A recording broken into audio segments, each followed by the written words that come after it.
विशिष्ट सेवाएं कृषि एवं ग्राम विकास प्रभाग में तपोवन में दे रहे हैं।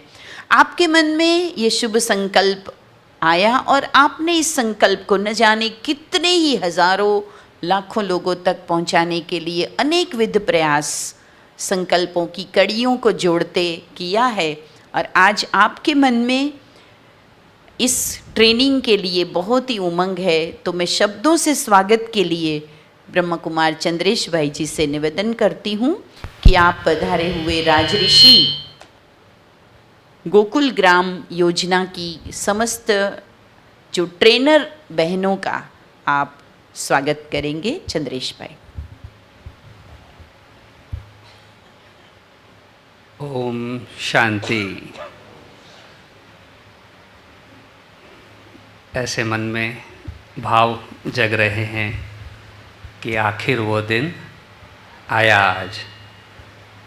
तो सर्वप्रथम उस सर्वशक्तिवान परम पिता परमात्मा शिव बाबा, जिनकी प्रेरणा से ये सारा ही प्रोजेक्ट तैयार हुआ है और इसको साकार स्वरूप देने में जो निमित्त बने हैं, ऐसे हमारे आदरणीय सरला दीदी जी जो मंचासीन हैं और आदरणीय राजू भाई जी जो परोक्ष रूप में हमारे बीच हैं इस ट्रेनिंग की उद्घाटन कार्यक्रम में, और हमारी वरिष्ठ दादियाँ जो भी एडवांस पार्टी की हमारी विशेष आत्माएं हैं, जिनके गाइडेंस से ही आज ये विषय अपने स्वरूप को प्राप्त कर रहा है।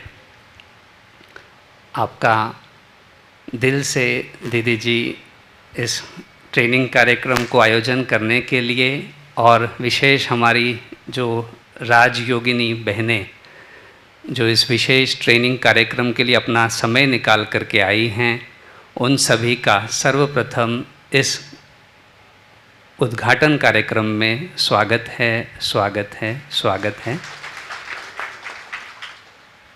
आज इस विषय को पूरे गुजरात और भारत भर में ले जाने के लिए जो परमात्म प्रेरणा से जो एक निमित्त आत्मा तैयार हो रही है, उनका नाम है डॉक्टर C.K. टिम्बाड़िया जी।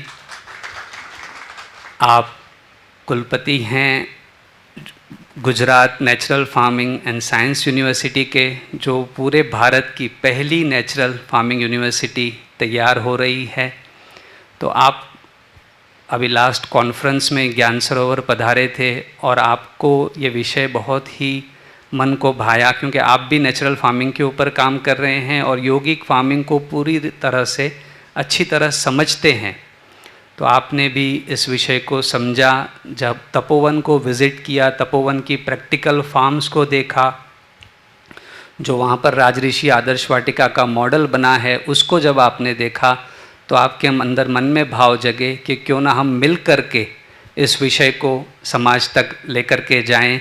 तो ऐसे हमारे टिम्बाड़िया जी आज हमारे बीच में विशेष समय निकाल करके, आज संडे होते हुए भी अपनी शेड्यूल में से आपने समय निकाला। भाई साहब, आपका बहुत दिल से स्वागत है, स्वागत है।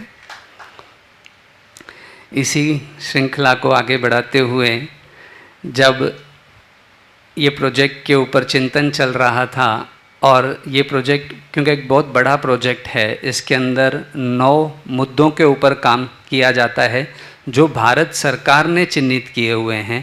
तो इन 9 मुद्दों के ऊपर कार्य करने वाला हमें एक ऐसा गांव मिला जिसका नाम है जाहोता, जो जयपुर के पास में है।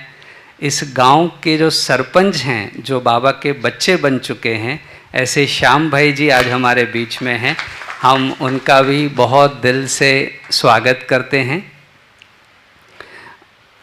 इस विषय को जिन्होंने डे 1 से हमें सहयोग दिया, इस विषय को समझा, ऐसे गीता दीदी जी हमारे बीच में हैं, और आपका भी बहुत मार्गदर्शन हमें इस कार्य के लिए मिला है।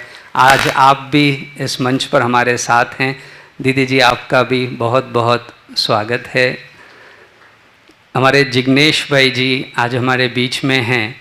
तो जिग्नेश भाई जी तपोवन में जो विशेष ट्रेनिंग प्रोग्राम चलते हैं, तो जब भी वहाँ पर ट्रेनिंग प्रोग्राम होते हैं तो आप विशेष समय निकाल करके हमारे बीच उपस्थित रहते हैं।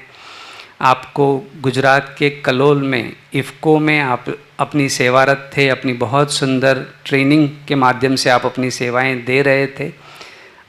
पहले सरकार को दे रहे थे, अभी ये ईश्वरीय सरकार को वे अपनी सेवाएं दे रहे हैं, वो भी हमारे बीच में हैं। हमें एज अ ट्रेनर के रूप में आपका भी बहुत दिल से स्वागत है। हमारे बीच में हमारे विनू भाई जी हैं, जो कि भारत सरकार में, विशेष गुजरात सरकार में भी अधिकारी रह चुके हैं, विशेष ग्राम विकास के ही अधिकारी आप रह चुके हैं। आपका भी मार्गदर्शन हमें नियमित रूप से मिलते रहता है। ये जब विषय उठाया गया तो हमें इस विषय की कुछ भी जानकारी नहीं थी, जैसे बाबा से प्रेरणा आती जाती थी और इस विषय पे कार्य करते चले गए। लेकिन विनू भाई जी जैसे, हमारे बद्री भाई जी हैं, ऐसे अनेक आत्माओं का जब गाइडेंस मिला और उस दिशा में जब कार्य करना शुरू किया तो एक बहुत सुंदर प्रोजेक्ट ये राज ऋषि गोकुल गांव प्रोजेक्ट के रूप में तैयार हुआ है। और ऐसे प्रोजेक्ट, इस प्रोजेक्ट में विशेष करके हम गाँवों को आदर्श गांव बनाने की दिशा में कार्य करते हैं। और वो गांव आदर्श तब बन सकते हैं जहाँ वहाँ पर हर रीति से संपन्नता हो, स्थूल रीति से भी संपन्नता हो और संस्कारों की रीति से भी संपन्नता हो। तो वो जो स्थूल रीति वाला जो पार्ट था, वो पार्ट को शेप देने के लिए FPOs की बहुत ज़रूरत हमें लग रही थी। तो विशेष करके भारत सरकार की ओर से और विशेष हमारे टिम्बाड़िया सर जी हैं, उन्होंने सुरेश भाई जी को इस टीम के साथ जोड़ा है।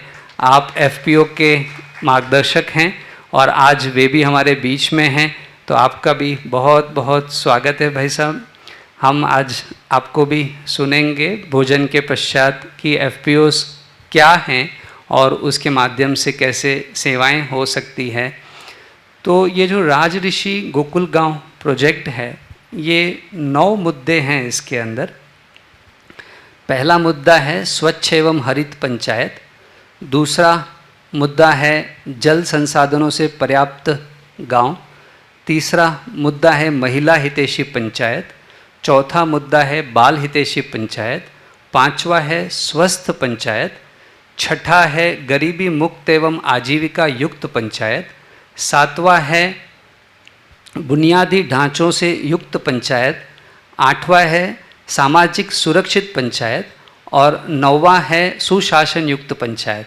तो ऐसे जब 9 मुद्दों पे काम होगा तब ही गांव आदर्श गांव बन सकते हैं। और इन सब का आधार शाश्वत यौगिक खेती है, प्राकृतिक खेती है।